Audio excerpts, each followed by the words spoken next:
কোরআনে কোন হানে এই কথাটা কইলো? হাদিসে কোথায় কইল এই কথা যে তুমি পাপও করো সালাতও করো? আল্লাহ কি কইছে? লা তাকরাবুস সালাত ওয়া আনতুম সুকারা, খবরদার সালাতের ধারের কাছেও না নেশাগ্রস্ত অবস্থায়। কয় মৌলবীরা, কিন্তু সুকারা শব্দের অর্থ হলো মোহগ্রস্ত অবস্থায়। মোহগ্রস্ত অবস্থায় সালাতের ধারের কাছে যায় না।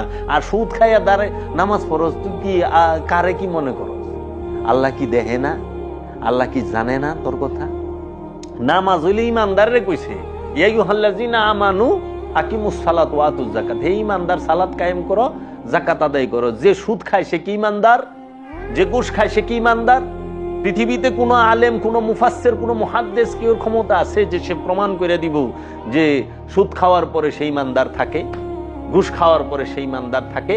কিংবা ঘুষ খাইলেও সে ইমানদারের খাতায় আসে, অন্যের হক মাইরা খাইলে ইমানদারের খাতায় আসে, অন্যের সম্পদ মাইরা খাইলে